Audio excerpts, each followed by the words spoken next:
there's a lot of misdirection in the book and a lot of his internal observations, which obviously are hard to get into film, right? That make him very much a bad guy too. And that's my overall biggest criticism of the film, is that Wolnick's kind of a shit. And granted, he's not a psychopath, right? But he is a worse person in the book, far worse, and much more her equal than he is in the film.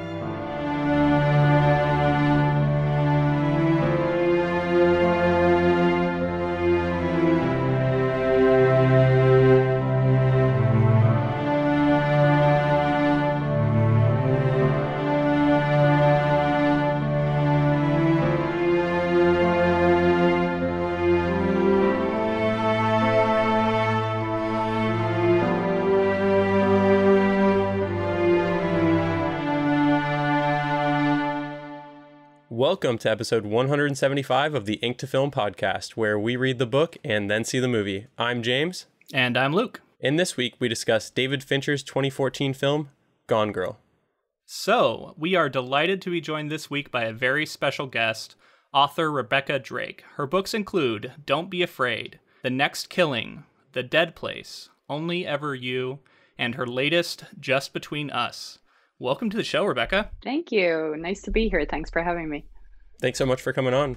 Full disclosure, Rebecca was one of my instructors at Seton Hill University when I was there for the Writing Popular Fiction writing program. One of my favorites. And I remember you ran like the first workshop I was ever in. Yeah. I think we met there and definitely made sure to talk to you every time after that. You weren't one of my mentors, but definitely someone I touched in every time. I was an unofficial mentor. I remember that. There you go. I remember that that was my first semester teaching too. And right. You were my favorite student of that semester. I guess maybe I shouldn't say that, but you were like, your writing was great. And I remember saying to somebody else, I've got to find this guy, Luke Elliott, because his writing was really great. And then I cornered you in a hallway when I spotted your name tag or something, and you looked frightened. I remember that. Yeah. And now I'm blushing. You can't see this on the podcast, but thank you for saying that. Yeah, that's great. Yeah, but so you write thrillers and mysteries, and I thought you're a writer whose work would appeal to readers who like Gillian Flynn. So I thought you'd be a perfect fit for this project. Yeah, thanks. Yeah, we write kind of in the same genre, psychological thrillers, domestic dramas, domestic suspense. There are lots of terms that are used, but they're all kind of the same thing. Do you remember if you read this book before you saw the movie, or if you saw the movie first? Absolutely no. I read the book first, and loved the book. Love her writing. I, in fact, read all three of her. I know she has a new book out now, but I honestly haven't read that yet. But I read Gone Girl, Dark Places, and Sharp Objects in quick succession. And then I sort of needed a break because they're kind of dark. I remember feeling like, okay, I've got to go to something completely light here because they're, pretty relentlessly dark. Though I think in some ways Gone Girl, ironically, is sort of the least dark in some ways, if that makes sense, which I know sounds really strange, but I write about psychopaths too, so I don't. Yeah. We covered Sharp Objects on the podcast, and I remember having just like the weight of Sharp Objects carry through with me for multiple projects beyond that. So we covered the book and then watched the HBO series, which I thought was also great. But God, those they can really stick with you. Yeah, the Sharp Objects, it's just so incredibly relentlessly sad. You feel so sad for her. I'm blanking on the main character's name, but Gone Camille, Girl, I think it is. Yes, you're right, Camille. Right. And I think Dark Places too, there's a tone with that, but in some ways Gone Girl, because they're equally loathsome that you're not like, you're left with that they sort of deserve one another. Not so much, which is my takeaway, at least from the novel. The film is a little different, right? I'm sure we'll get into that. We absolutely will, yes. We wanted to thank our patrons because this was a project that was voted on by our patrons. It's our first poll that was actually voted since our Patreon was revamped. So we're going to try to do this quarterly. If you want to get it on it, check out our Patreon. Yeah, and thanks for them for doing that. This was a great selection. It's a book I've really enjoyed, so they knocked it out of the park here. Luke, what's your history with the project since we've heard Rebecca's? Yeah, I saw the movie first for sure. In fact, I'd only seen the movie until we got to this coverage. Rewatching it now was a whole different experience than seeing it in the theater. I think when it originally came out, you lose some of the shock. We're gonna not spoil it early on. We're saving spoilers till later in the episode, and we'll definitely mark that. But there's a lot that changes, I think, after coming off the novel. A lot of stuff I noticed. And it's also fascinating because this is a film where Gillian Flynn wrote the screenplay, adapted her own work. And that is just not typically the case. Yeah, and that's such an interesting, I'm sure in part that was because the book was such a big bestseller, right? That she got that opportunity. But I think it's really interesting that, and I forget, James, have you read the novel and seen the film? And which order did you do that in? I saw the film first. Okay, so interesting. So we might have different takes on it too, because I think there's often a different experience, right? And depending on the order in which you do that. And now have you guys done it more than once? Because now I've both read the novel and seen the film twice, both of them twice. So it's interesting also coming with some gap in time. I think that makes it interesting too. Like, have your feelings changed? Are they the same? Like, I think it's very interesting. My feelings on the movie definitely have changed, but this was my first time reading it for last week for the episode. So I might revisit it at some point though, because I love the book. I thought it was excellent, and I love sharp objects too. So I think I said last week that Gillian Flynn's one of my favorite writers right now. Yeah, I think she's incredible. So. Yeah, I look forward to it. And I want to read Dark Places or Spaces, whichever that other one is. Dark Places. Dark Places. Yeah, they're all really excellent. Yeah, she's a really great writer. Cool. So I enjoyed the film. It's a Fincher film, so he has a very specific style that I do definitely want to talk about. I remember as I watched it, feeling like I was missing on certain small details. You know what I mean? It feels like it's a film that's really dense in terms of like small hints along the way. For someone on a repeat viewing. Like, I'm now up to I think my fourth viewing and I'll explain that. I watched the film 2 days ago, and then I immediately watched it again with the commentary track from David Fincher, just back to back, because I really wanted to know specifically what it was like to have Gillian, the writer, on board as writing the screenplay. I think my thoughts have definitely changed on the movie, and I think I appreciate it more in certain ways, and then there are other ways that since I've read the book, I'm realizing certain liberties may have been taken, which is always the case with the movie. But overall, I thought it was a really, really solid adaptation, and I think Gillian's voice allows for Fincher to really lean into some of the things that he does very well. Sort of deconstructing a Hitchcockian style is what I would consider Fincher. This film specifically feels very Hitchcockian. And part of that has to do with how Gillian wove the plot, but his use of framing and staging and all the things that he does, his atmosphere that's there, a lot of blues, a lot of are his color palette, and it all creates this uneasiness that just carries through in the film. Yeah, there's always that slight aquarium feel is what I think of it. The blue greeny, sepia tones in the background too. There's often a very I always feel like he draws in some ways, and I don't know this because I really haven't read much about him. I just love his work, and I've seen I think almost every single thing he's done. But so I just appreciate it as a film lover. But his I think that he is very interesting in terms of noir. That there's often a noirish feel to a lot of his work. And this, again, because of the material, really lends itself to that. Yeah, I picked up on that too. And one of those hallmarks of noir, right, is that contrast in light and dark. And I kept thinking about how dark so many of these scenes were, especially whenever anybody's inside. It's these houses are not well lit at all. But what's funny is it's kind of true to life. I realize that so often when I'm at people's houses, there's not a ton of lights on. So you often do you're in semi-darkness, and I feel like he really leans into that, and then just the shadows become just even more inky, to where people are often you can only see slivers of their face, things like that, and it really makes you focus in on all you can see in the light.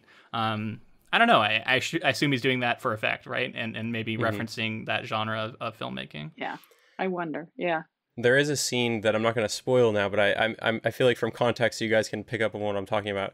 There is the way that he juxtaposes a scene where there's a lot of news. There's a news crew around right outside the house, and then juxtaposing that with them going inside, some characters going inside and closing the door, and what it's like to see like the outside world and what everyone thinks everything looks like, and it's not as much of that blue color palette that we're talking about. It seems normal, like real life, and then we move into the house, shut the door, and we're just burdened by the blue, and like you're saying, the shadows, and the it just feels like a prison, basically. It feels, especially where that scene takes place. He does menace really well, like I think that there's that sense of tension just from how he shoots it, right?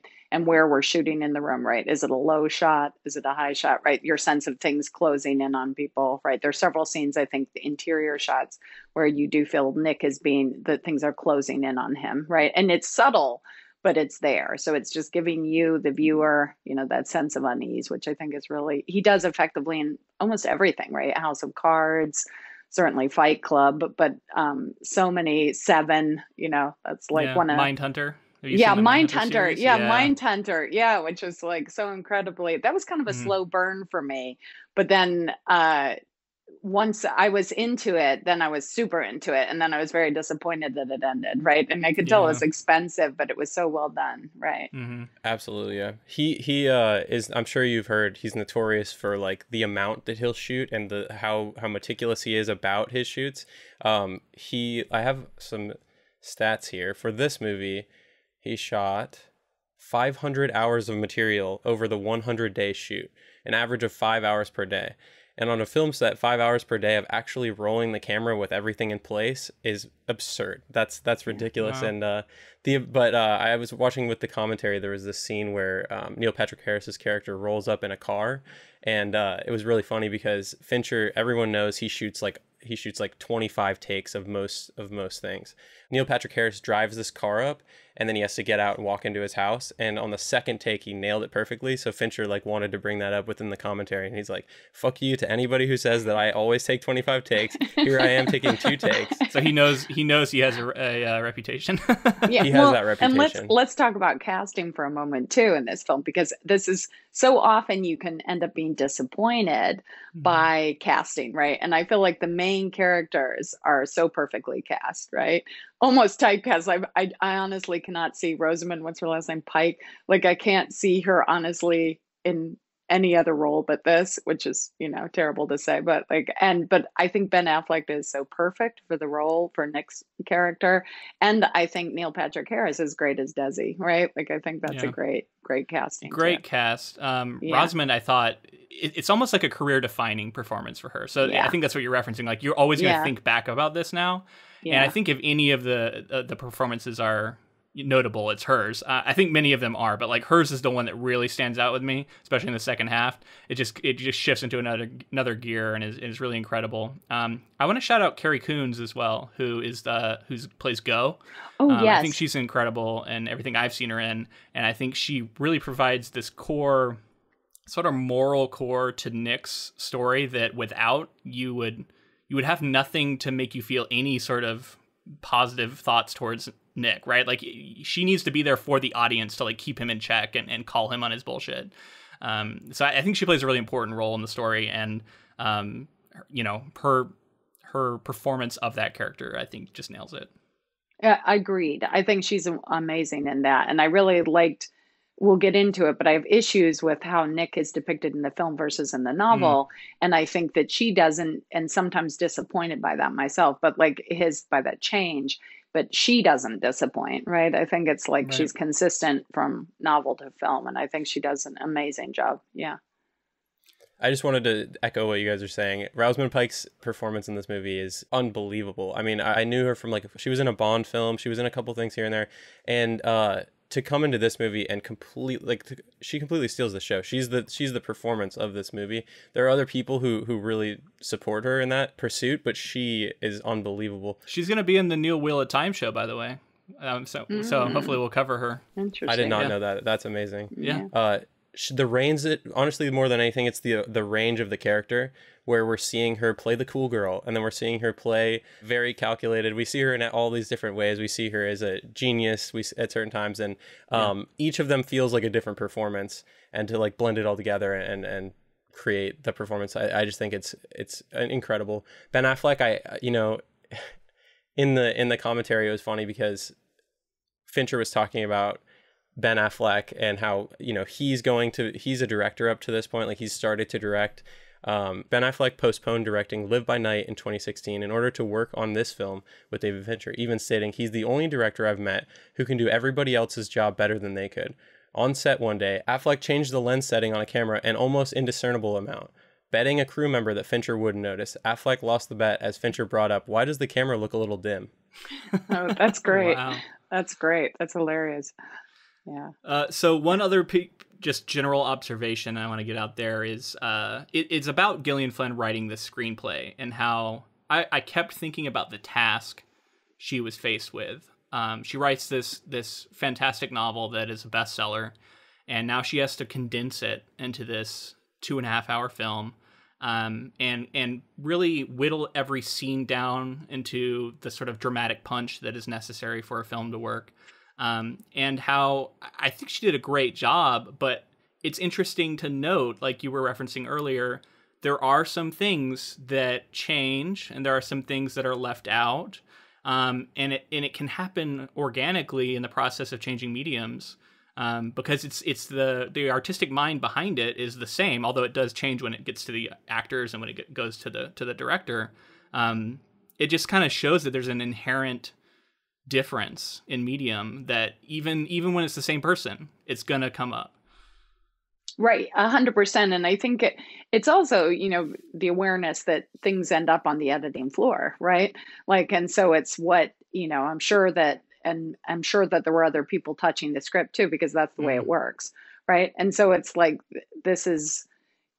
I'm not saying she wasn't happy with the finished product. From everything I read, she was, right? And overall, I think it's a solid product, but it is distinctly different. And I think that's interesting. And frequently, you see that with like The Shining, like the book versus the film. There are many classic examples of, yes, right. Yeah. Which is such a great, example of very different things, but both very successful, right? Like and this one, it is interesting, right? Because it is, and I think it's a little more controversial with this because of the feminist angle that is in the novel and that some people think was left out of the film, right? Including myself to a degree. I felt like some of that got cut. Yeah. We'll have to get into that more once we get into spoilers. Yeah. We got to get into the filmmaker more though, right, James? Yes. One more thing I want to talk about just in terms of general thoughts right before the filmmaker is some other people who are important. Trent Reznor and Atticus Ross. Oh, was Rezner on this score. one? Oh, yes. Great score. There's a particular scene where I thought the score was just absolutely incredible, which I can't talk about yet. Yeah. Agreed. So I just wanted to say that duo have worked with Fincher repeatedly on, I think they started on The Social Network in 2010, and then they did The Girl with the Dragon Tattoo in 2011, Gone Girl in 2014, and Mank recently, 2020. Have you seen that movie, by the way? I have not seen Mank, no. I've been saving that because we've been watching films together as a family, because we have a filmmaker in the house because of the pandemic. She was forced to return home, so we watch everything curated by her. And so we've been waiting because she didn't have to, which is great because I have so much more knowledge because of it. And so I've been waiting, but I'm dying to see it. Yeah. And it just got big nominations. Is it amazing?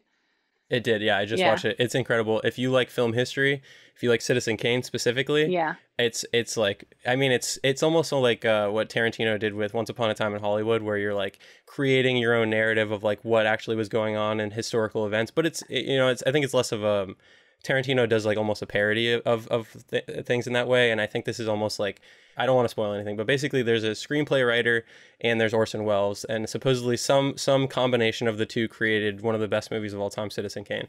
And this movie sort of looks over at Mankiewicz, who was the screenplay writer, and sort of shows his side of the story. And it's Fincher, and it's incredible. It's in black and white, and Gary Oldman's amazing. It's awesome. So sorry for going on a tangent with that. Let's talk about Fincher and this movie. So David Fincher is an American film director known for his psychological thrillers. His films have received 30 nominations at the Academy Awards, including 3 of him as Best Director. Born in Denver, Colorado, Fincher developed a passion for filmmaking at an early age. He first gained recognition from directing numerous music videos, most notably Madonna's Express Yourself in 1989 and Vogue in 1990, both of which won him the MTV Video Music Award for Best Direction. He made his feature film debut with Alien 3 in 1992, which garnered mixed reviews. And just as a side note, he wanted his name removed from that movie. There's a bunch of crazy stuff if you want to look into that. It's very interesting because it's like a young filmmaker who clearly has great vision, who is being controlled by a studio, and he hates that movie and doesn't want to be associated with it. Followed by the thriller Seven in 1995, which was better received. Fincher found lukewarm success with The Game in 1997 and Fight Club in 1999, with the latter eventually becoming a cult classic. In 2002, he returned to prominence with the thriller Panic Room, starring Jodie Foster. Fincher also directed the critically acclaimed Zodiac in 2007, The Social Network in 2010, The Girl with the Dragon Tattoo in 2011, and Mank in 2020. For The Social Network, he won the Golden Globe for Best Director and BAFTA Award for Best Direction. His biggest commercial successes are The Curious Case of Benjamin Button, 2008, and Gone Girl, 2014, both of which grossed more than $300 million worldwide, with the former earning 13 nominations at the Academy Awards and 11 at the British Academy Film Awards. He also served as an executive producer and director for the Netflix series House of Cards from 2013 to 2018 and Mindhunter from 2017 to 2019. Winning the Primetime Emmy Award for Outstanding Direction for a Drama Series for the pilot episode of House of Cards. Wow, what a list of stellar work. And I heard several others in there that we might be able to cover at some point, so that's exciting for me. Yeah, what's so interesting is how varied they are too, right? Like I've seen every single one of those, and they're such different films, right? And while there are some hallmark stylistic similarities, right? Some things that you then come to associate with, oh, of course, this is Fincher, right? Like even when you don't know it and then you watch it and then you see that his name is attached to it, you're like, of course, I should have realized that right away. But at the same time, like The Curious Case of Benjamin Button is so incredibly different from Seven. Yeah. And I don't mean just, and obviously the plot is completely different, right? And different genre of film, but it's also different, in space, in time, in the time he takes with the characters, and really pushing your emotions in very different ways with those films, right? And I remember seeing Seven and being just blown away by that film, just completely blown away. Like that was, though that is one, back to something Luke said earlier, that is one where I'm like, my husband and I saw that film together and we're like, does no one turn on the lights when they enter a building? Do detectives really not just hit the light switch? There were several moments in that where you're like, no, come on. Right. It depends how moody they're feeling. Exactly. Seven is so dark, it feels like it doesn't take place in our world a little bit. Like it almost feels like an alternate, constantly raining reality. But anyway, that's just that movie. It's so cool that he worked with the psycho in Seven. Then comes back as Frank Underwood, and now disgraced Kevin Spacey, comes back as Frank Underwood in House of Cards. But it's so great. Goes. Yeah, exactly. Yeah. I wanted to point people to a video that I absolutely love. Every Frame a Painting is a YouTube channel that I've talked about a few times on the podcast here, and there's one that he has about David Fincher that I just would love to point people to, because he talks about it's called "And the Other Way Is Wrong," David Fincher, and basically, it goes on to talk about how Fincher revels in dialogue and getting to be creative within what ultimately is what film is. There is all the cinematic things going on, but ultimately, a lot of the time, it ends up being two people talking to each other with a camera, and it can be pretty boring if you're just cutting from over the shoulder shot to over the shoulder shot back and forth. And it just talks about his process and the things that he does to make these things more interesting to look at, more engaging as films, and also tells you a story with, as I talked about before, staging and framing. And he uses Seven as an example since we're talking about it, and the way that he stages Morgan Freeman and Brad Pitt's characters throughout the movie.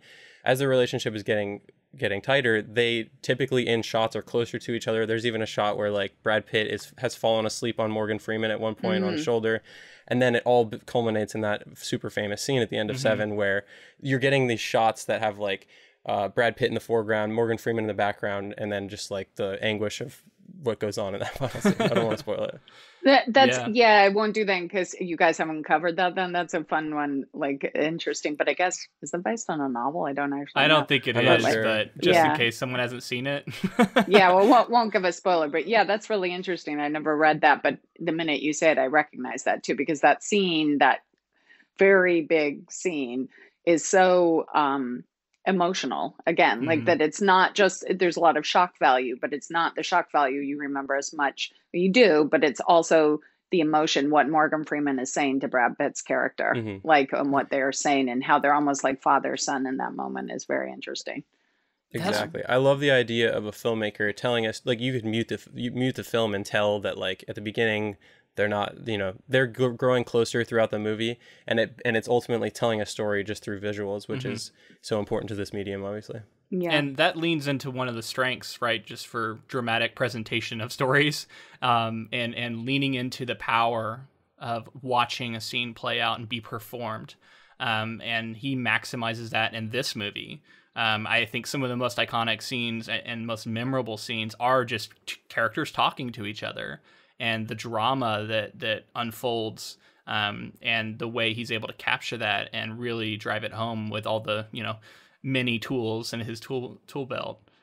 Yeah, I can definitely see that. I'll check out that video. I'll put it in the show notes as well, so look down there for it. Yeah, and I also recommend everything else on that channel, so check any of that stuff out too. Okay, so we're going to jump into summary now.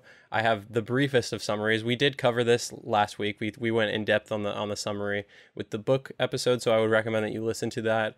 And then I will be giving very brief three-part. We have like a three-part structure that we're going to talk about. The first part, Nick is assumed guilty. And we're getting flashbacks from the diary of Amy and their life and their relationship together as it's building.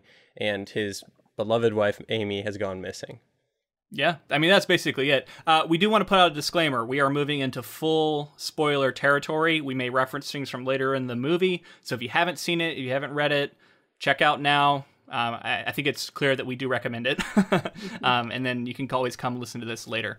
But yeah, we part one of this movie. What did you think, Rebecca? So this is where, for me, it's the weakest in some ways. Like, I think that the one big difference between the film and the book, and which I think is a weakness, is the house itself, right? So we're set up in the novel and in the movie, though they touch on it pretty quickly, that the reason that they're back in Missouri is that Nick and Amy have both lost their jobs, right? And then on top of it, she, who's been kind of had this trust fund set up by her author parents, right, has they've had to borrow against it, right? And that's the backdrop of the book, and it's mentioned and it's sort of referenced even in the opening sequences in the film when we see these falling apart towns, right? And this town they've come back to, this North Carthage, Missouri, which I don't even know if that's fictional or not, but she does a good job of depicting, you know, various towns like this that most of us know, Midwestern towns, right?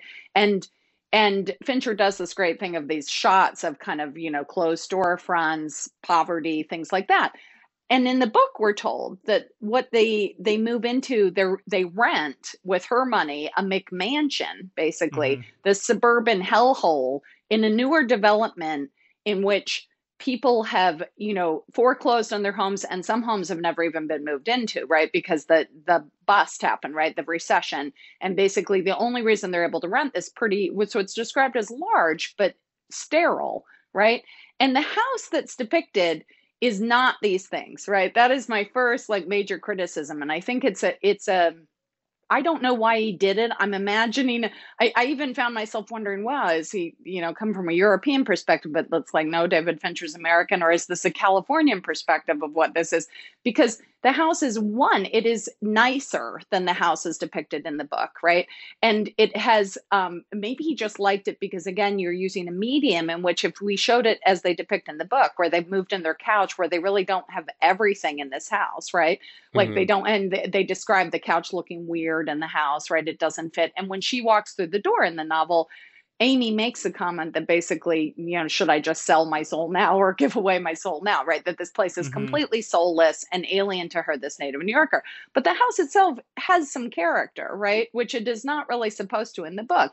And it's also in a development that is clearly established, right? This is an upper class neighborhood. This isn't a new development. There are mature trees, there are mature plantings, there's gardening all around the house, right? And in the book, right, remember famously the father of the triplets, Noel Hawthorne's, a hapless husband has, they're taking turns mowing the overgrown grasses on these other properties because of raccoons. This is really falling apart place. And nowhere in the film, it is not falling apart, right? It's suburban, but it's a pretty upscale suburbia, right? The average suburban McMansion does not have that beam ceiling, does not have the amount of stuff they have in their house.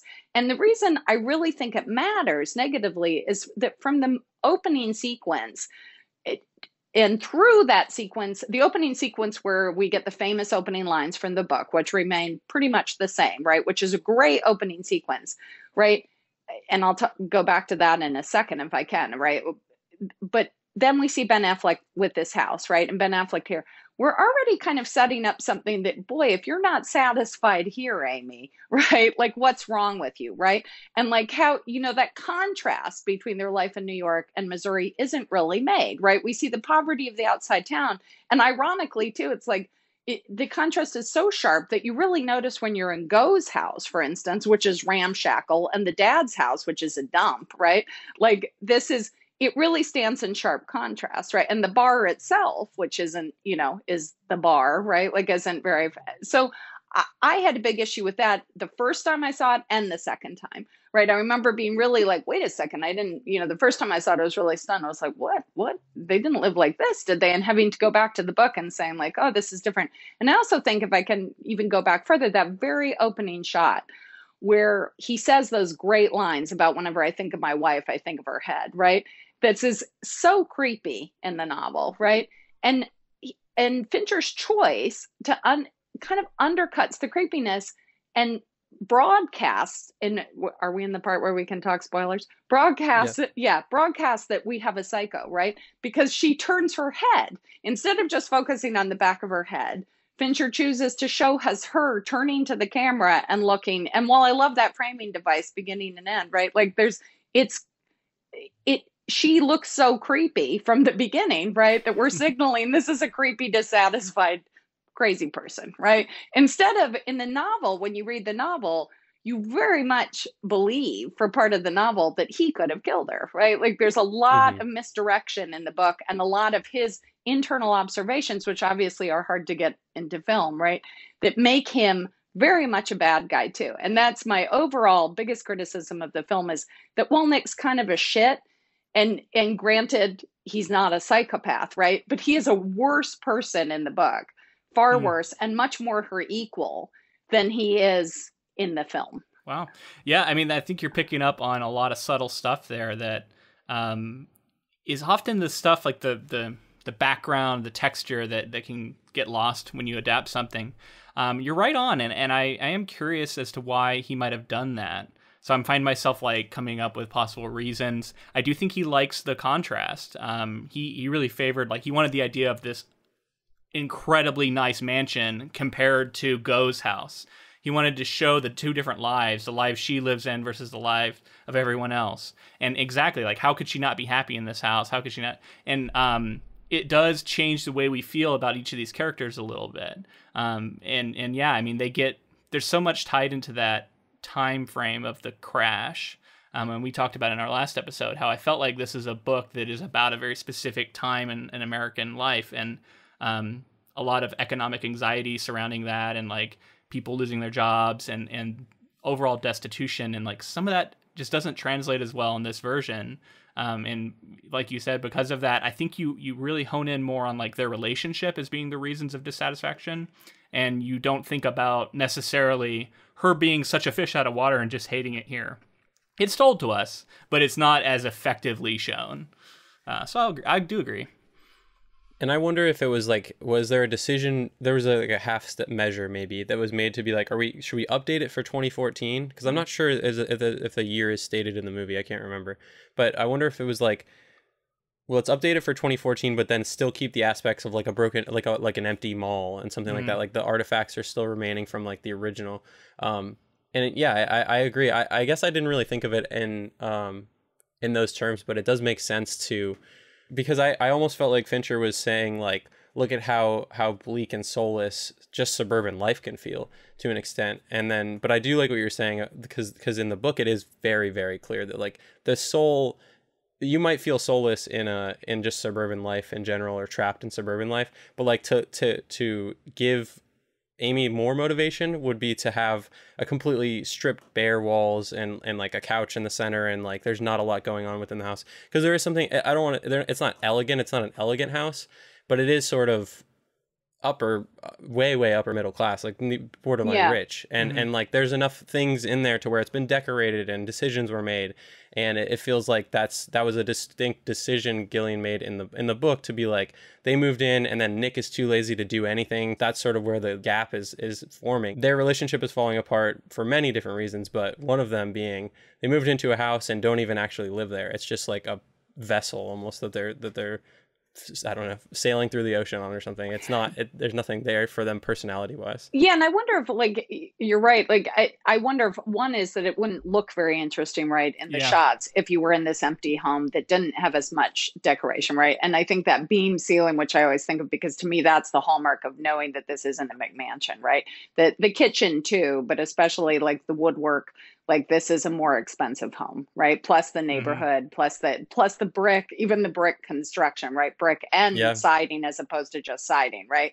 Like siding is cheaper. Like you're not, and there are many windows on the house, right? Like maybe it's just because where I live, there are a lot of these McMansion developments and I've been through them, right? And there isn't this gap between the homes, right? You're pretty close to your neighbor. You get whatever your zoning rules are about your lawns, but you don't have like this. But I wonder, again, it won't look as beautiful, right? It's just, and maybe like you're saying, Luke, that he chose to, it's where you put your focus, right? But and the decision to put that focus, because we want to intensify, I think that's really interesting. Your point that we really wanted it to be about the relationship, right? But what gets lost? And that's what I think is interesting, especially when you're translating a book to film, right? And can that decision, which might be made for, which I think it was, right, for these particular reasons, actually lose something kind of critical to the book? And then my vote is it does lose something a bit critical, because it loses part of her motivation, right, for doing this. Like part of it that, how shitty this really is for her, right? Even though I might understand his reasons for doing it. Right? Yeah. There are other things we can talk about too. And just, I don't know if you guys want to talk about something else, but I wanted to talk about Nick himself, right, in the novel versus the book, because we're talking about the first part, right? And like, I think that that is, again, the big difference. And again, understanding that you have to make these choices in film, right? You have to signal things in a different way. And I think I'll get to some of them later, but I think there's some improvements in what Fincher did too, right? Like that it's, for instance, especially when we get to the second part, especially the scene with the, when she's camping out, right, somewhere, the people, I think that's a big improvement over the book. But I think that Nick, it's interesting because what's lost too, which I almost wonder ended up on the editing floor, right? Like it's so hard, as we both know, just to write a book, much less to have all these people and pull together this film, right? That Nick, several times we're told that he's a liar, right? He says he likes to lie by omission. His own sister mentions it. That's in the novel. That gets lost, right?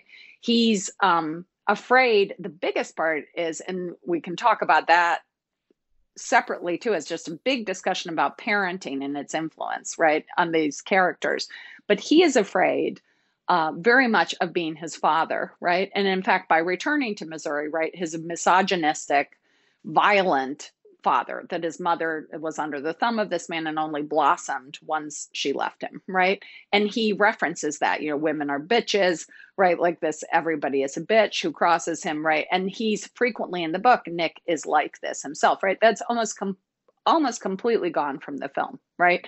Like he's afraid of his own violent urges. That's completely gone, right? And I feel like that's a loss, and too bad, right? And that maybe the decision was made because, again, sometimes a very sharp contrast works better in film. Do you know what I mean? You got to get, maybe like you said, James, about the opening shot too, right? That maybe it was to foreshadow something, right? Like the decision to do that. But I personally think it's a loss. Like I think it would have been, you could have done it, and I wish he had done that more, right? Like where you showed him. It feels like a lot, yeah. A lot of the times with these adaptations that we see, I think things have to, for the sake of keeping things moving along, some of the stuff has to be implied. But I do agree in terms of setting Nick up to be a worse individual. That is lost in the movie. But part of me thinks that it's some of this stuff has to be implied. And if you want to dig, I think it's there. But the fact that it's not there for the person who sits down for the first time to see, makes you, hate Nick less early on, which that's part of the huge device of the story too, is like hate Nick early on so that you can be, in like scared for him late in the story. Yes, and I think that's the big thing too, right? We are supposed to believe that he's this, and while he comes across as, okay, he's not a great guy, right? But that's almost tossed off, right? For instance, there's an early scene in which we're in a backstory scene, right? In which they're in sync. That this is one of the big differences between the novel and the film. When they're in the novel, he always gets their anniversary wrong, right? He's never gotten it correct, right? And the game she's played, because he's really not that tuned into her, right? Because he's kind of a guy, right? Like he doesn't tune in that much, and she has these expectations and that's something we could talk a lot about, people's expectations, which is a big part of the book. Yeah. But in the film, there's an early scene of that they were once in sync, right? That he buys the same sheet she does, right? Which never happens in the novel. And I think that and my issue with that isn't so much, oh, you make changes, right? I think you always make the change. But what does that say about what the author was overall saying, right? What can that change the theme of this novel too, right? Does that change?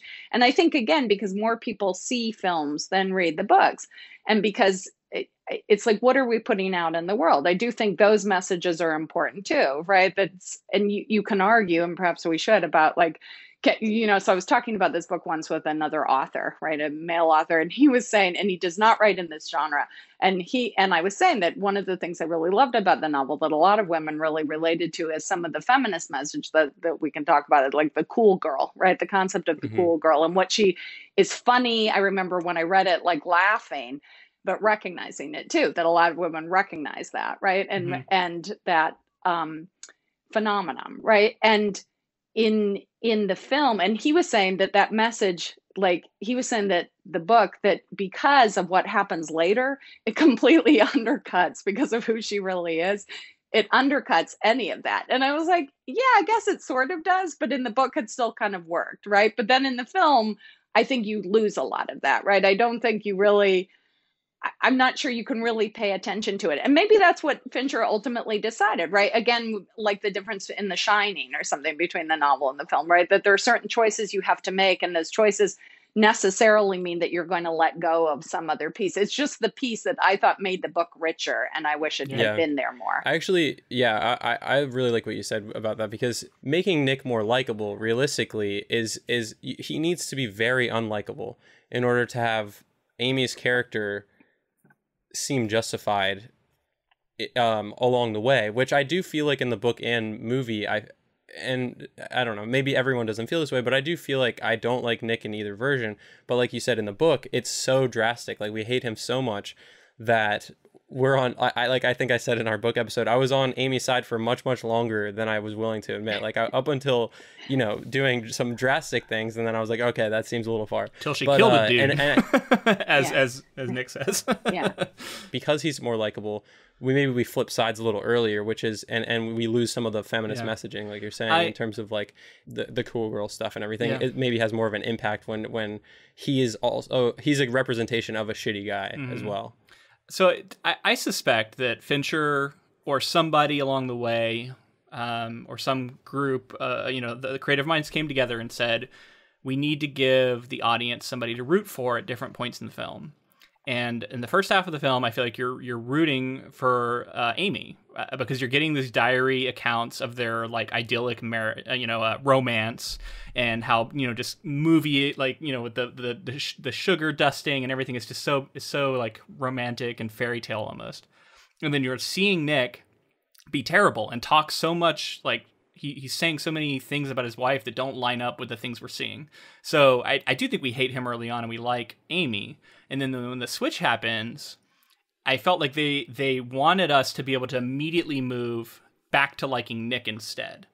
Whereas in the book, I was a little bit more unmoored. I was like, I don't like anybody now. Everybody's terrible.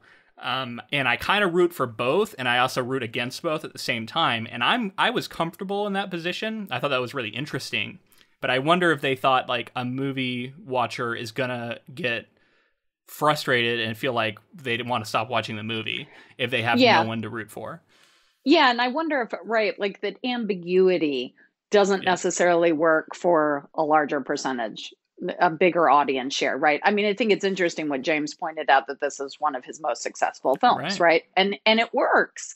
You can remove that ambiguity and it still works as a damn good thriller, right? And I'm not saying that Fincher doesn't do that, but I also think it's one of those things too. Have you ever had this experience where like you yourself, and you can edit yourself this way and then realize you don't even realize, like I remember once being asked to read at a salon and they, had this specific word count, right? Like, and I was reading from a work in progress. And so I was like, oh, okay, I'm in a hurry, and I'm not saying clearly Fincher is not in a hurry when he does this, but still what ends up on the cutting room floor, right? Like that I put in this time and I thought, okay, I've got the scene. I cut where I wanted to leave them hanging, right? But it wasn't until I got up to read that I realized I'd cut all life from the press because I'd had to go through to make their very specific word count.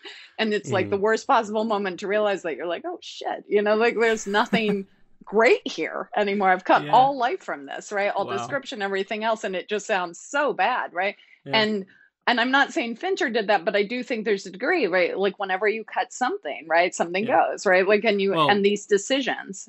Gillian had to do it as well, as a screenwriter. And both of them, they are working on constraints. Like, sure, he goes 2.5 hours, but he doesn't go 3.5. He doesn't go 4. Right. Which I listened to audiobook for a lot of the reading, and it was like 19 hours. So it's a long story. And so no matter what, you're condensing, and you got to make decisions about what's got to go, what's got to be simplified. I mean, I don't want to. I feel like there's a lot of other stuff to talk about, so we should probably move on from this. But I think we can retouch on the Nick situation because I think it is very interesting throughout. Just as authors, I wanted to ask, like, what do you think it meant to Gillian to have another crack at the story? Like, do you think that, especially in the fact that she had to cut it down, do you think that it was something where she was updating, or do you think she wanted to stick very harshly to her original plan? Or do you think that like along the way there are changes that she made to update or I don't know, something maybe that she felt she can make better? I don't know, right? I mean, I think it hews pretty closely to it. It's just that what can be included, right? There are only a few things where I'm like, the speech is a little different or this is different, but I think it hews. So it says to me that she wanted to get the meat, right? And that's what is interesting, right? It can hew pretty closely and still be kind of a different product, right? And so I think that's interesting. I imagine, I heard Lee Child once say that he found script writing, because he's written some of them for, I guess, his Jack Reacher films adaptations, that he's found them easier than a novel because they're much shorter, right? And he could knock it out. But I would think too that anyone as meticulous as she is at writing, I'm not saying Lee Child isn't, he's a great writer, right? But I'm just saying that I wonder that her books are very richly layered and detailed. I would imagine there might be some frustration, right? That you've got to you've got to limit yourself. Yeah, it feels like if you open the Pandora's box and start changing things, something can start to unravel and you can start to lose the threads or something like that. So I just wonder, like, if given the opportunity, would you venture in a new direction in some sense, or do you think you would try to really stick to your original plan? There was a scene in particular where I was thinking of something kind of like this. It was one of the early parties where Nick is being like gallant and very romantic. I think it's when they first meet. And I was thinking about how in the book, this is all given to us through the diary, and it's not really a scene as it is much of a summary, her remembering it. Like it's written in a way that's really engaging, but it's not like a dramatic scene. And here, I was like, Gillian Flynn got to write this as a scene. And I thought there was some subtle changes there, some different beats that weren't in the book that I thought worked really well. And I was like imagining her having fun, going like, oh, I wrote this in a different way before. Now I get to go and revisit it, reimagine it, and really try and show it as a dramatic scene. So in that sense, like, I felt like that would probably be fun to do. But I absolutely think there are other times where she's probably feeling the pain of, oh my God, I can't get all the things in that I want to get in. So I'm sure it's a mixed bag.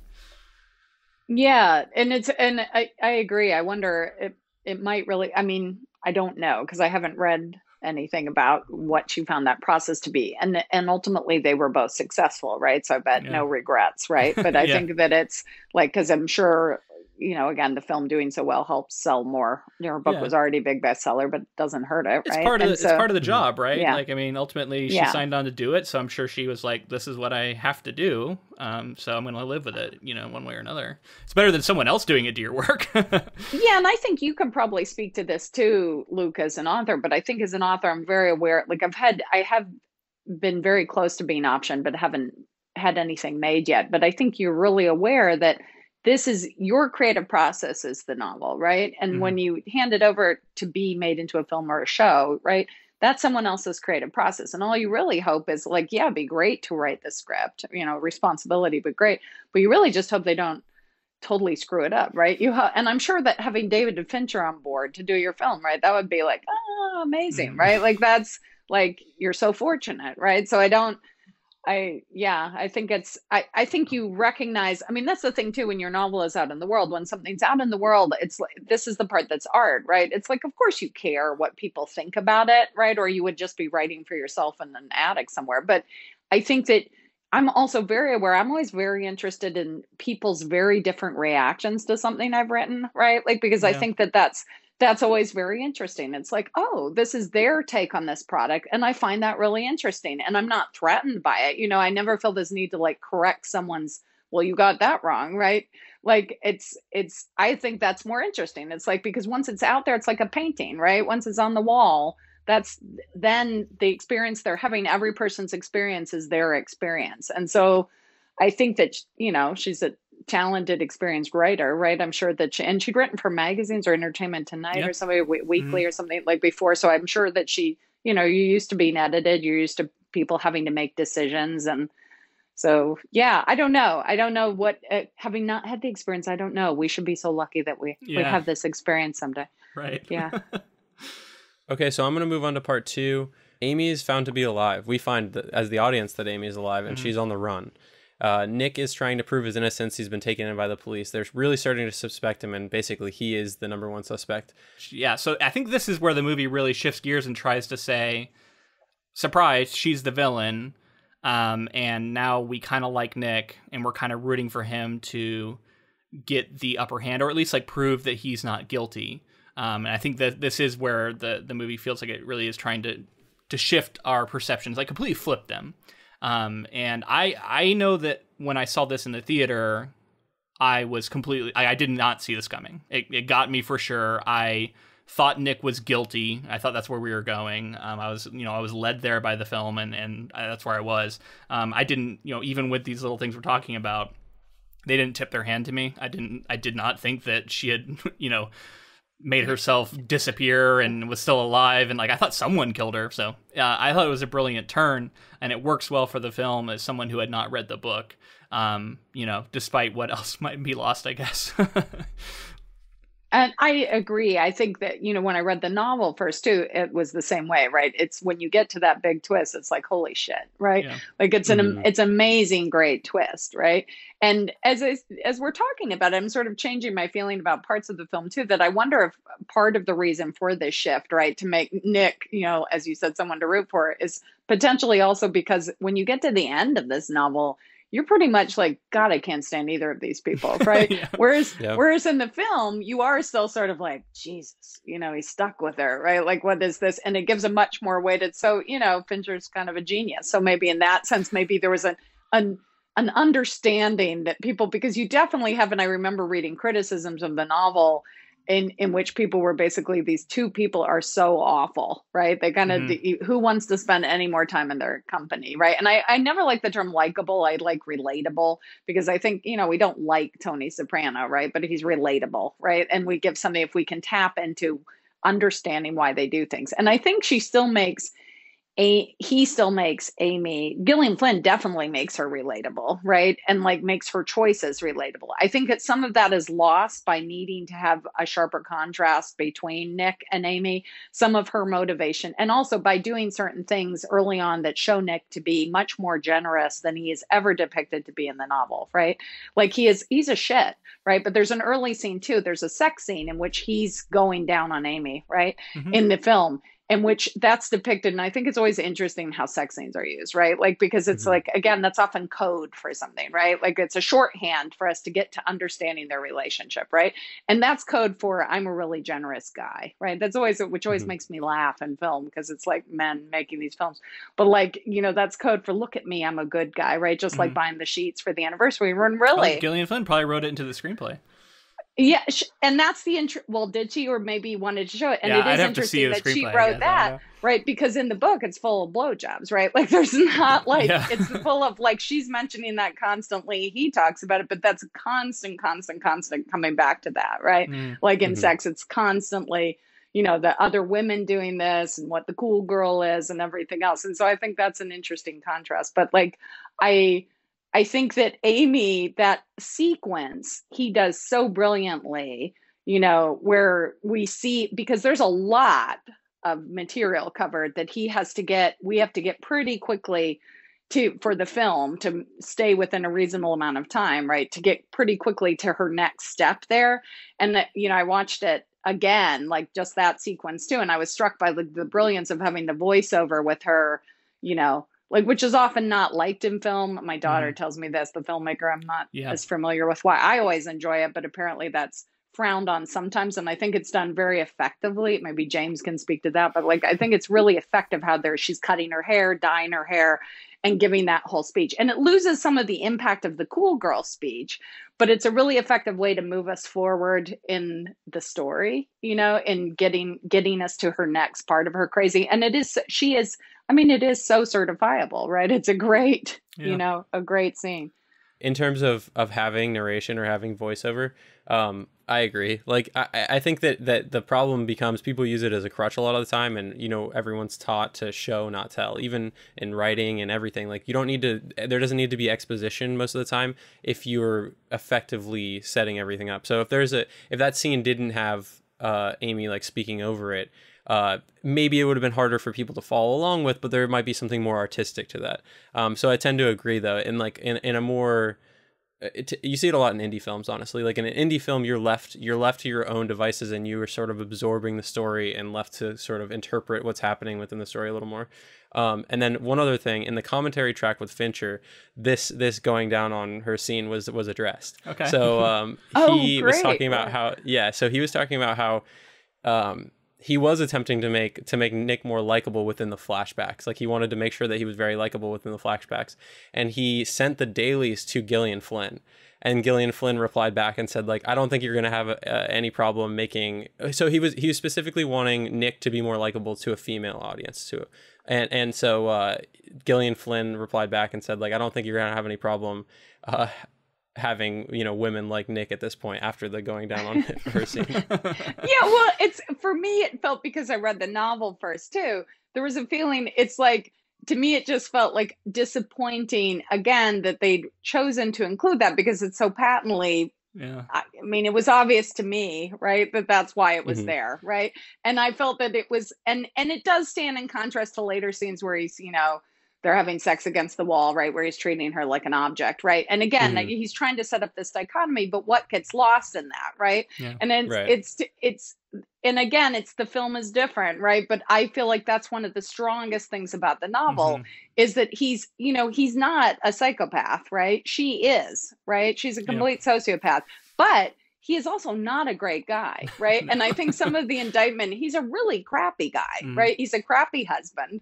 He's a crappy, selfish guy. And I think that some of that is what a lot of female readers really responded to and then were disappointed with in the film, right? Yeah. Like, and myself included, right? Like, that I want to see more of that contrast. I also think it made, like, it's also because what Amy does in the book is more active in general, but there are times with Ben Affleck where he really isn't doing a whole hell of a lot, right? He's moving from place to place and he's having some conversations and he's having sex with his lover, but he's not like having like who I thought was I can't think of that actress's name, but I thought that was a great casting too. But he's left sometimes you don't really know what he's thinking. He feels a little flat sometimes, where in the novel he's not flat because we're always in his head. And I think that's the difficulty of so much of Nick's story being in his head, where so much of Amy's story is her recounting things, her doing things, right? Like there's much more for her to be. Yeah, he's finding the clues and the treasure hunt, but he isn't really doing a whole hell of a lot, right? So it's easier to have her seem more active. I think it was easier for her to embody that role than maybe for him to do it, because I felt sometimes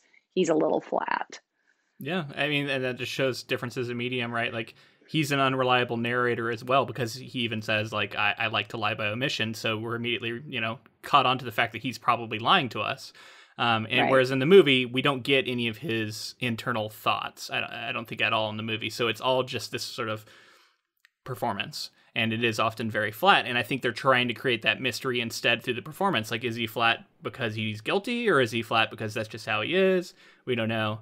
I also think it's really interesting in that quote you gave, James, that it was specifically about, I want to make him more likable, which is what we've been touching on all along. So I think there was a decision made. This wasn't accidental, right? Like just to specify, he did say to women. Yeah, to make her more likable to women. Yeah, maybe didn't. Yeah, interesting.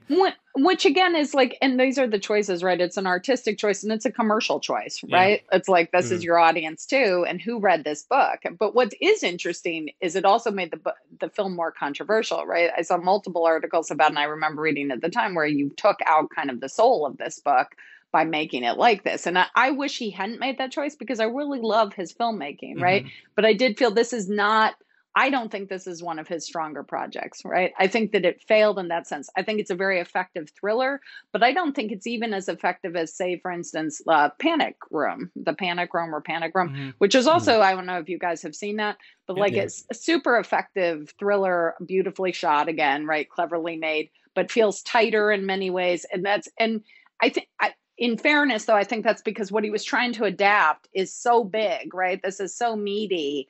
And what do you do, right? I think in some ways it might be just, especially like so much of this book is also about the parenting, right? Do we become our parents? Which again, reminded me so often when I was rereading it too of The Shining, right? Because that's a large part, and that's what Kubrick, like the whole fear, what's his name in The Shining, the main character's name? Jack Torrance. Jack, how could I forget that? Yeah, Jack. Like Jack's fear of being like his dad, right? That I am this drunk is very much echoed in Gillian Flynn. So I don't know if that was an influence at all, but this whole thing where he's afraid of being his father, who he despises, right? Similarly to Jack Torrance, right? And I think that probably for time was completely cut, right? And while we get Amy's parents, I found myself thinking the second time I watched the film, I found myself wondering, if you had not read this book, but this is the case with both of you, did you really understand the Amazing Amy part at all, right? Because it's touched on so little that it comes very quickly, and you're like, okay, you get it that she was, she is Amazing Amy, they made money, but I'm not really sure you get how they say it, but I'm not sure you really get how loathsome that was, right? I can tell you for sure. The first time I saw it, I thought of it more as just like world texture. I didn't think of it as like I didn't get the parental cycle that you're talking about. Yeah, I mean, I can't remember specifically, but that also tells me something. Like, it didn't stand out as a notable part of the film when I saw it the first time. And rewatching it now after reading the book, I definitely noticed that whole section was mostly lacking. There is the party scene where she is, Amazing Amy gets married, and we see the pain there. I think in Amy. But yeah, just how like awful her parents are just doesn't quite come across in the movie quite as much. But... Well, and even that scene is Nick rescuing her, which is not in the novel, right? Like that's not how they got engaged, right? Yeah. And so that's again him being such a great guy, right? Who rescues her from this situation, which he doesn't at all. In the book, in the novel, it comes across too as two people, and I think that's a bigger the bigger themes about marriage, right? What are we doing in relationships, right? Where you're being your best self. And there's a lot about that, which again is kind of hard to bring to the screen if you're not an indie film, right? If you're making this big thriller.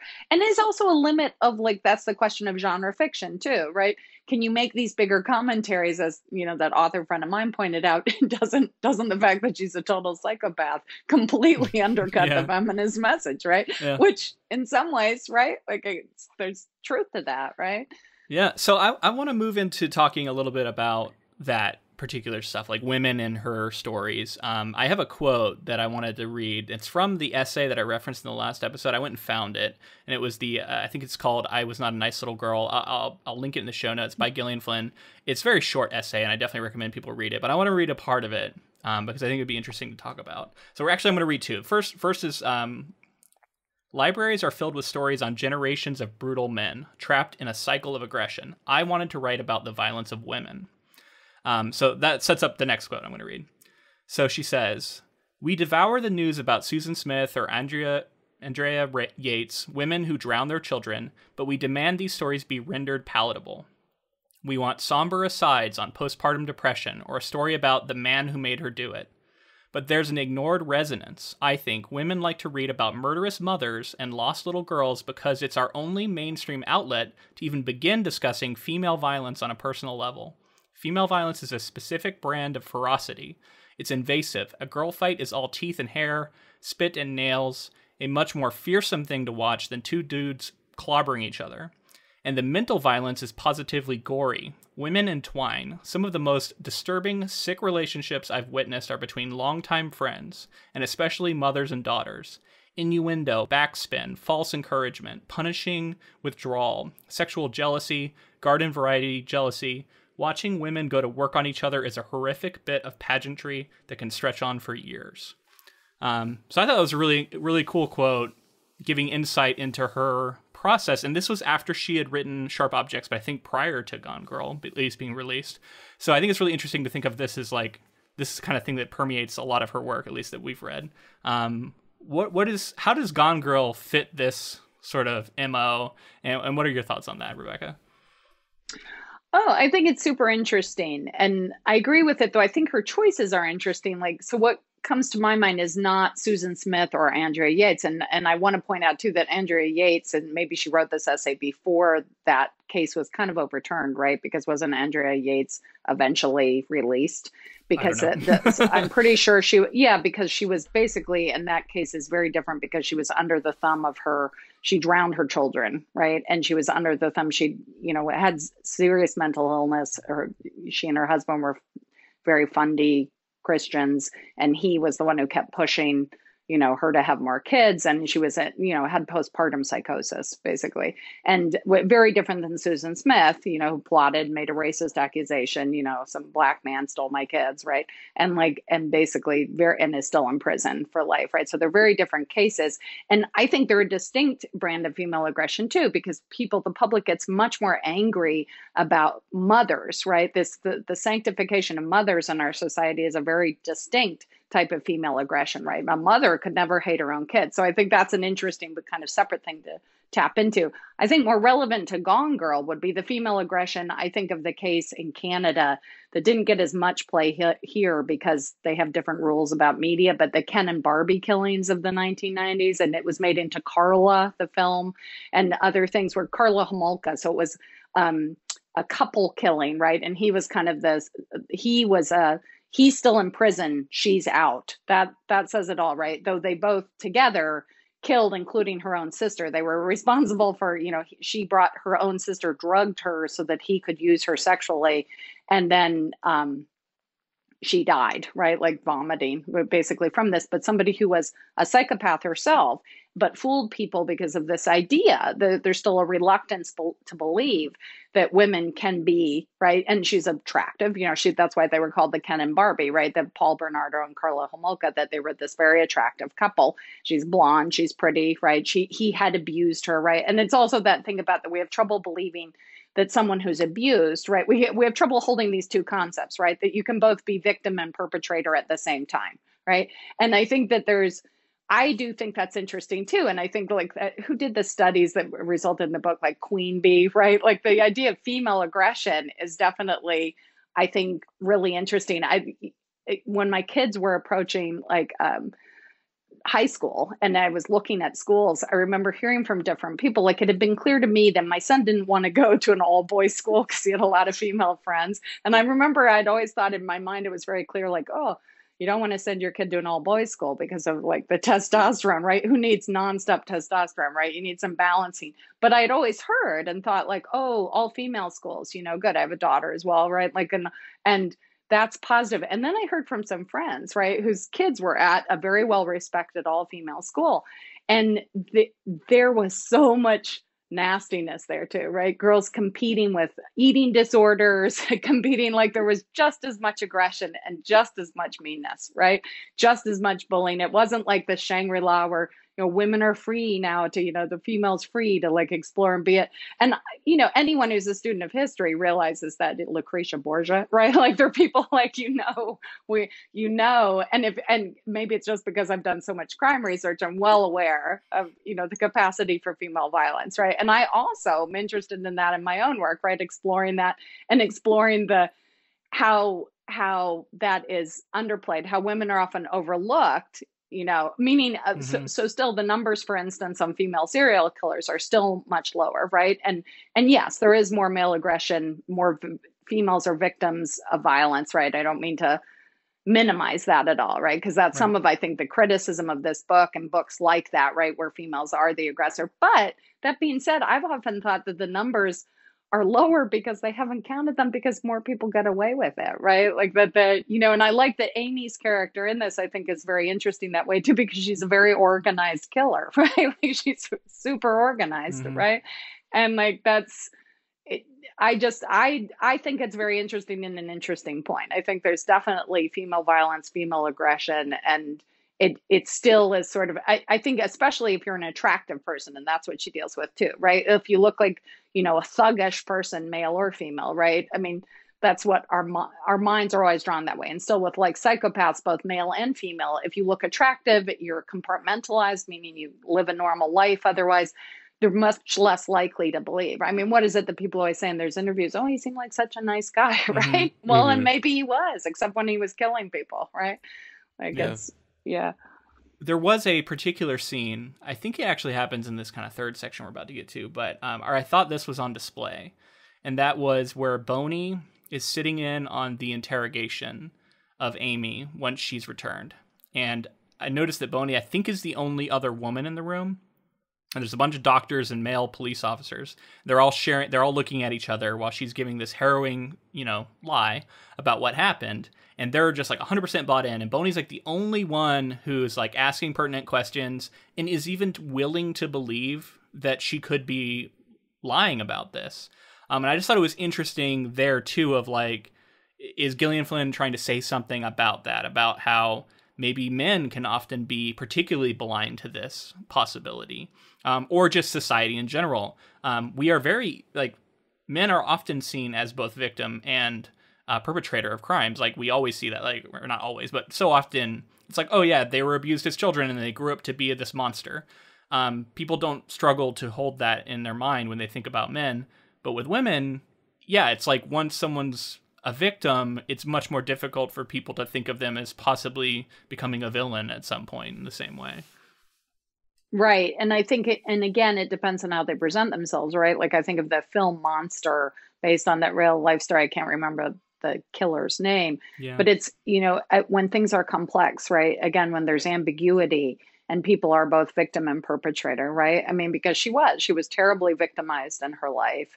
That it played so well by Charlize Theron, right? Like that she was terribly victimized, but then was also, set out like to kill people then, to kill these Johns and to kill people, and I think that I think it's often that ambiguity, especially with women, that they have trouble with. And I think definitely Fincher himself too, whether Gillian Flynn, right? Like some collaboration there in that scene where they show the man, well, I think we've had enough, right? Where he's really, let this poor woman go, right? And I think that was very effective, like well done. And I also think that Boney's character is a great character in both the novel and the film, right? I thought the casting was really good there too.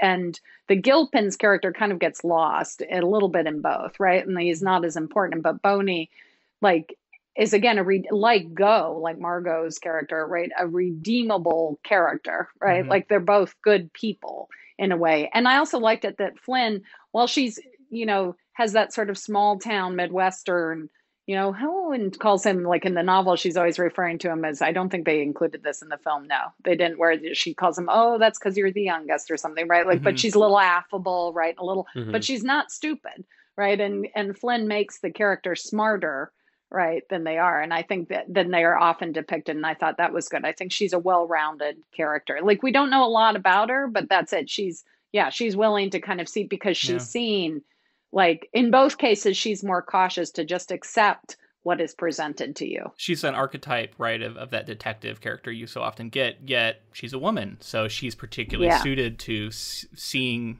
Amy as being capable of deception, and maybe someone else wouldn't be, I think. Yeah. And I also love just how she approached like the there's that flip turn when they officially accuse Nick and he throws the glass on the ground. And I love in the performance, what a scene, how she was so neutral within all the scenes. Anytime she's talking, you can't really get a read on which way she's leaning, if she actually, because the Gilpin keeps being like, oh, he's guilty, like, don't worry about it, he's guilty. And she's like, let me do my due diligence in my process. She's very neutral about all the conversations they have, giving the benefit of the doubt. And then but the flip is it makes it so satisfying that when they flip and they're like, they nailed him on the credit card stuff, they nailed him on the life insurance, and then he just loses it. And I just, shout out to that performance. I also think there's an earlier scene where Bonnie talks to Gilpin, and he says something like, why can't you just accept this? Something like things are what they seem, right? Like it's presented. And she said, really? I've never found that so, right? Like, and I thought that was a great moment. Scene. Simplest explanation is usually the right one or something. And which is an example too of something that is not in the novel, but was great in the book, because we really don't have scenes from them. We're not in their POV in the novel. Mm-hmm.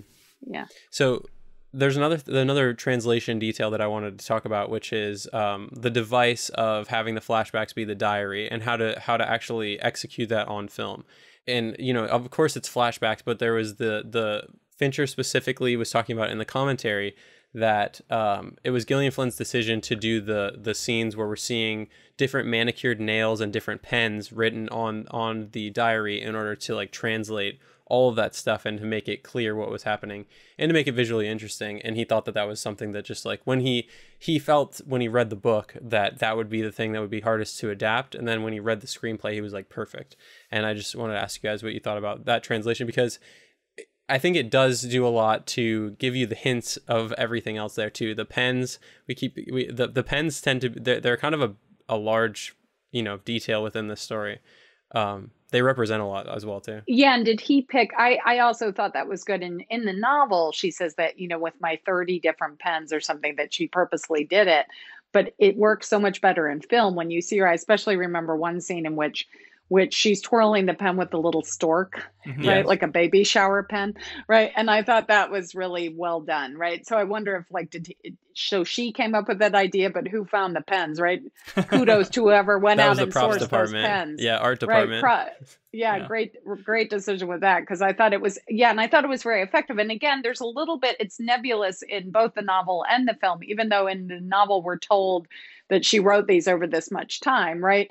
There are also pieces of it that are true, right? That there are pieces of the fact that she depicts it as I don't care, but it is true that he blew her off with her friends, right? Like he didn't come to the friends. He doesn't remember things, doesn't remember their anniversary. And like it, and some of their early romance was true, right? How they met, how they did that. So she's, they just, in a way, I thought it was a little more effective in the film, because in the novel, you're sort of like, I remember when I first read the novel thinking, there's something a little off here, but I didn't see the twist coming. I just thought something was wrong, right? Like she seemed a little too blasé about what a crappy guy he was, right? And it didn't seem she's clearly smart, and yet she's kind of trying to convince herself of this, and something fell off. So then it was still a very satisfying twist. I didn't see it coming. And then you're satisfied. Oh, no wonder I felt that it was off, because it was that. So I think that decision to how do you do that? I think that's interesting that he thought that was going to be the hardest thing to adapt. To me, I think the harder thing to adapt, which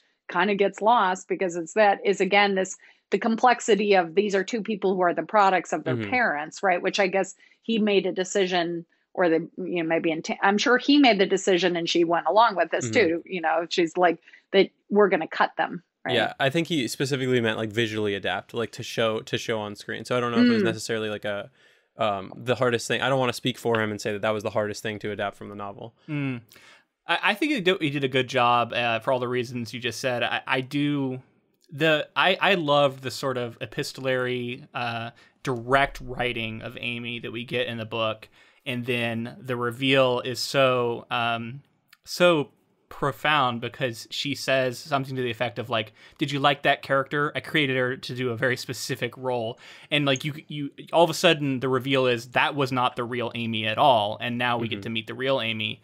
And I think that works in the movie, but it wasn't quite as powerful because I hadn't been reading her words for so long, and then to have it revealed that I had been reading a lie and reading a crafted persona for a very particular reason, which kind of makes you like a victim in a way, and that you've been fooled very deliberately, like much like the public, she is fooling you directly with that writing. Yeah. Which is interesting a little bit. And does she say that in the film? I don't think so, really, right? Because that's kind of like breaking the third wall, like the fourth wall, right? Yeah. So we did have a listener question from Paula. It kind of pertains to some of the stuff we're talking about. Which depiction of Amy do you prefer, book or movie? Specifically, which version do you think is more of a feminist icon? It seemed to me that book Amy was more of a sociopath that was vengeful to anyone who would go against her wishes. In contrast, movie Amy seems less that and more a woman driven to the edge by a shitty husband. So for me, it is easier to empathize with her than book Amy. Which just goes back to what I was saying about, how once you hand this piece of work over, right, that's all in the eyes of the beholder, right? Whoever. So I think that's really interesting. I have the opposite reaction, but I can see why this person has that reaction, right? I could see an argument for both. I have an opposite reaction because I think there's also the scene where she murders Desi, right? Yeah. Which we do not get in the book. We're told how she planned it after the fact, but we are not shown the scene.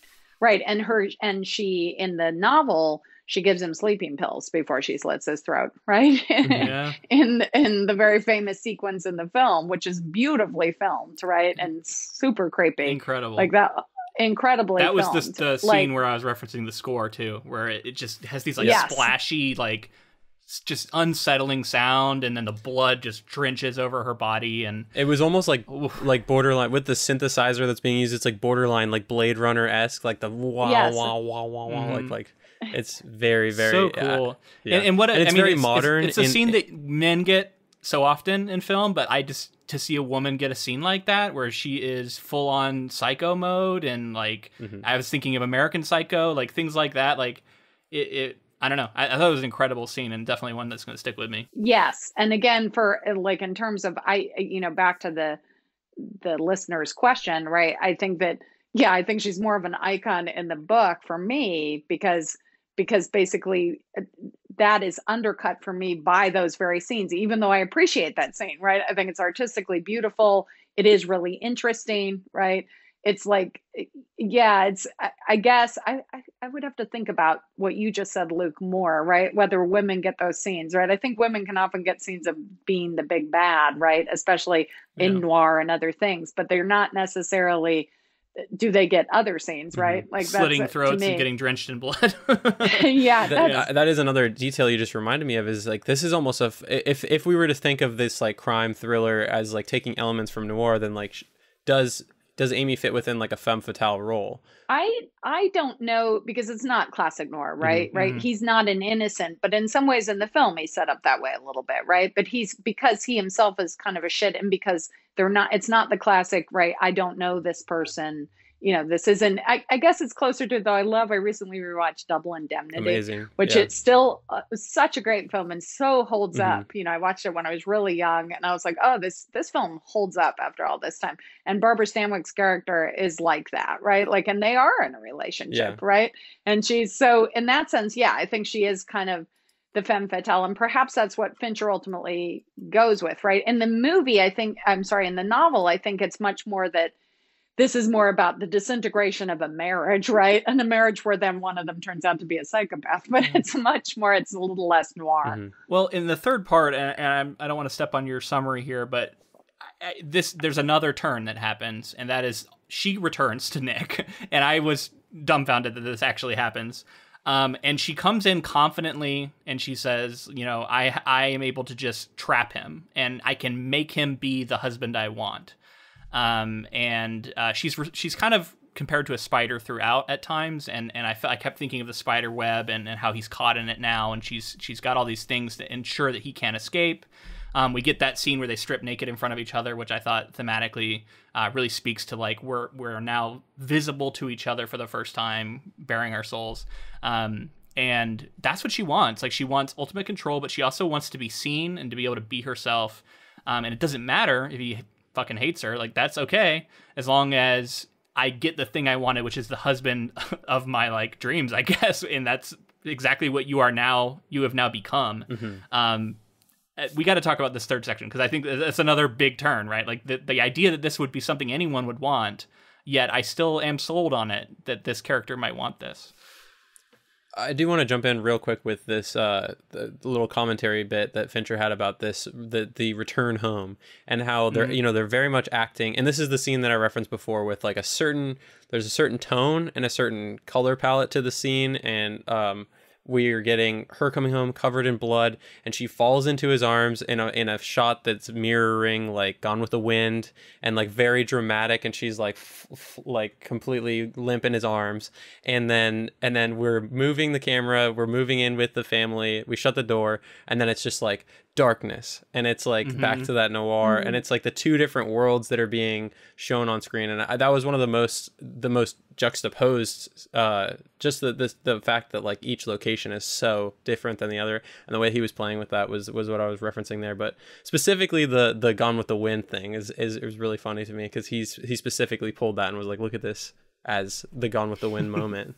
The romantic, like this is the story that they're spinning, like the romance that will last in the ages, and everyone will remember. Even the lies they tell to each other, but the lies that they show the world, right? Like, and it's just layers and layers of lies and deceit, and what it means to truly know somebody, and how many layers removed we are as the public in general, and like what we are shown versus people's secret inner lives. I think it's interesting too. I agree. For me, both the novel and the film sort of fall apart once she comes back home. It's sort of like there's not, once you're past the big reveal of how she planned this all, then things sort of get, though I love, just saying the thing about with her scene with Desi, right? I also love that you do get that scene in the film, right? I think it's better than the novel, in which things you don't really see that, because it feels a little more rushed in the novel. Mm-hmm. And like that whole, you're just kind of told about what's going on with him, and you don't really feel like you're absorbed in it. So I think that's great. But I think that scene, it's funny. It's kind of darkly comic, which I think is interesting. But it's not, and I love the shower scene, right? Because I also feel like it's that sort of thing of, it's, again, the way it's shot, and that you're sort of at this angle and all that blood still on her, which is totally unrealistic. So there's that little part of me of like, come on, they would have cleaned her up at some point, or there's something. I thought I had the same thought. I don't think that's the case in the book, right? Like, I think that's just a movie. Oh, thing. No. Well, right. Because she does it differently, right? Yeah. It's just, but in a way, I loved it, because it's also like when she says to him, take off your clothes, like that you're not wearing. In a way, it's like both of them are fully revealed to each other for the first time, right? Like, he's not holding back on his hatred now either. Mm-hmm. And she is fully reveals herself, right? And in a way, there's always that thing, like, I think they reference it in the novel, there's often that thing, I think she reflects on it, that when you have committed a crime, you know, there's often, if you've watched interrogation videos, the moment of release where somebody like actually then details their crime is often, you can tell it's almost a pleasure, right? Like depending on their level of guilt, there's often a thing of to finally be able to talk about it, right? Especially with, and cops,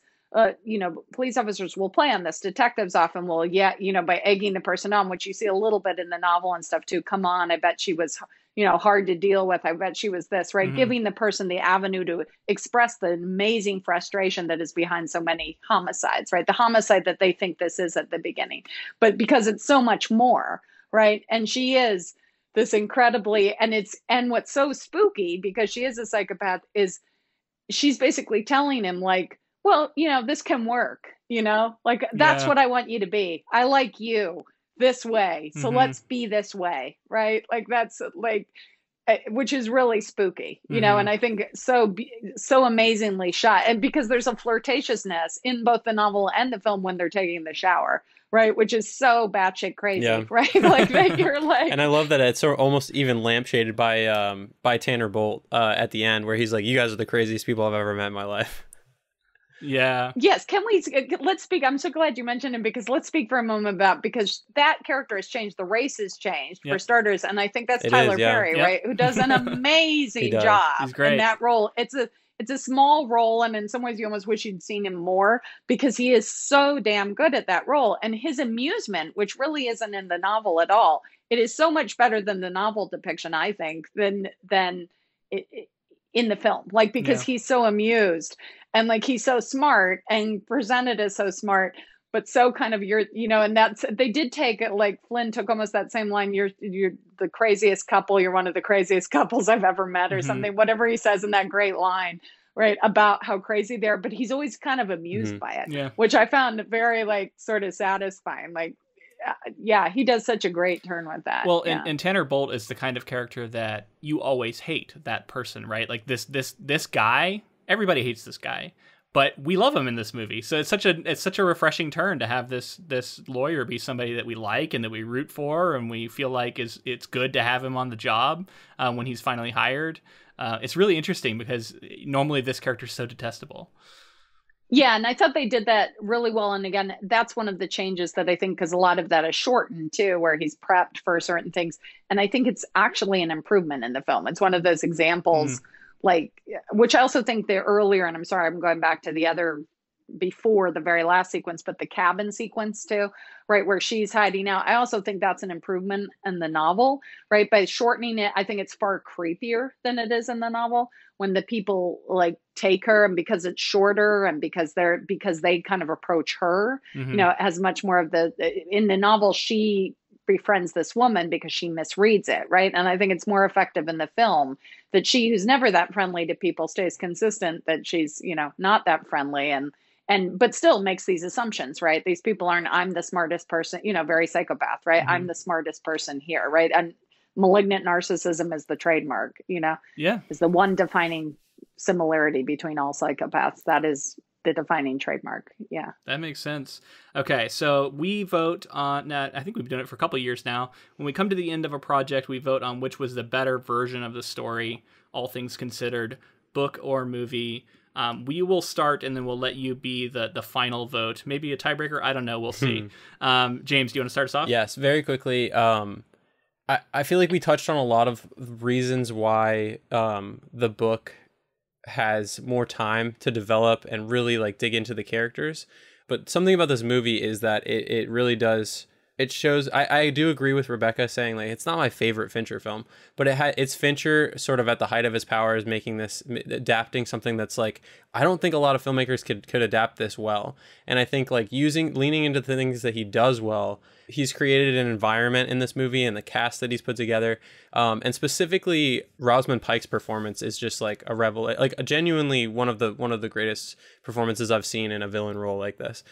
So I'm going to give it to the movie, but I can completely understand. I have a feeling that not everybody else is going to go that way. I'm going to represent the movie in this case.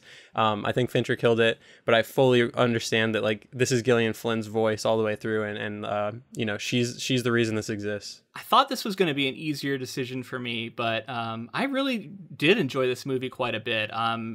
There's a power to dramatically representing some of these scenes that just really makes them stand out. I'm thinking of like Go coming to the house to confront Nick about like, did you actually do this thing? But it's all unsaid. She never actually asks him, and he never actually, you know, and then he like, he's like, are you asking me this? And she's like, I would never ask you that, but she was. And like just seeing that all play out dramatically is so good. And there are so many moments like that I did really love. But ultimately, I am just too much of a fan of Gillian Flynn's prose, the rich texture she was able to get into in the novel, the deep understanding of the characters we can get. Rebecca was talking about the parental influence, and how I think that like the not wanting to be his father shows why Nick is able to be trapped in this way, because he doesn't want to be a bad father to this unborn child he has at the end. So it just, there's so much there that doesn't quite translate, even though I think, you know, a great effort was made all around, to where I am going to give it to the book. I think it is the better version. All right, so we need a tiebreaker, Rebecca. Yes, I will be the tiebreaker. But I also found it to be, like you, Luca, like a harder decision than I thought it would be, right? But ultimately, I have to give the edge to the book, right? This discussion has actually enriched my appreciation for the film even more. And as I said, I'm a huge Fincher fan. So even talking about it, you realize, oh, the choices he was making and why.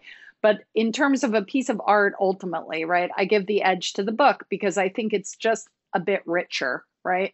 And I think that what makes it such a compelling novel too is that it's really hard in genre fiction often to say something more, right? You can deliver really, because it's more like a carnival ride, right? And it's hard to often make, and that's the criticism of like so-called literary fiction compared to commercial fiction, popular fiction, right? And I've always felt like, you can do both, but it's really hard to do both. And this book manages to do both, right? It does give a nuanced, albeit incredibly dark, picture portrait of a married couple, but it does that. And in the novel, in the film, it gives a very dark portrait of a woman, right? And I'm not sure that it really gives, and I think that it's more single in the film. So I give it slight, because of the reasons already stated earlier, like a slight edge to the novel. Yeah, I think that's fair. I'm glad that James represented the movie, though. I think it deserves at least one vote. I can't fault you either. I was borderline gonna take the book. Yeah. I'm not gonna lie to you, but I wanted to represent the film, and it is Fincher. I don't know how often we'll have a chance to cover him. I think he's a filmmaker that stands tall today. I hope we will return to him. I heard several adaptations on that list, so I'm sure we'll get back to him. Thank you so much for joining us, Rebecca. Can you share with our listeners where they can find you online and find your books? Yeah, you can find my books kind of everywhere. You can like Amazon, Barnes and Noble, any bookstore is still standing, right? And you can find me at rebeccadrake.com is the easiest way. And then there are links there to my social media pages from that. Perfect. I hope they do that. This has been a lot of fun, and I'm so glad you came on. Yeah, thank you so much for having me. It was a pleasure. It was a lot of fun talking with you both. So, if you enjoyed this episode, please let us know in the form of a rating and review on whatever app you use. Helps us get the word out, get more listeners. That's the thing we're hoping for, so help us out. Make sure you connect with us on social media. We're on Facebook, Twitter, and Instagram, all of those at Ink to Film. And if you wanted to vote on our next quarterly project, make sure to join our Patreon. It's patreon.com/inktofilm. We also have monthly bonus episodes on there that we put out. We'll be doing another one this month. Last month we did The Exorcist 2, which was a god-awful movie, but we had a lot of fun talking about it. So check that out if that sounds interesting. And thank you to Ross Bogdan for the use of our intro and outro music. All right, so I guess we should go ahead and announce next week we are going to be off. We are going to be doing a From the Vault episode. We haven't decided which one yet, but we'll be doing that. And then we'll be back the week after that with Hitchhiker's Guide to the Galaxy. which is a project that I feel like we've been circling for a long time, and I'm definitely really excited to read and get into. Yeah, I cannot wait. I love that book. That's like when we covered Good Omens, like the sort of same tonal things that were going on with Good Omens, I really loved. So I'm excited to get back to some like dry British comedy. Yeah, I mean, coming off of this Sci-fi. darkness, it'll be nice to get something a little more fun and funny. I like the variety. It's always good. So we hope you stick around and join us for that. And until next time. Thanks for listening.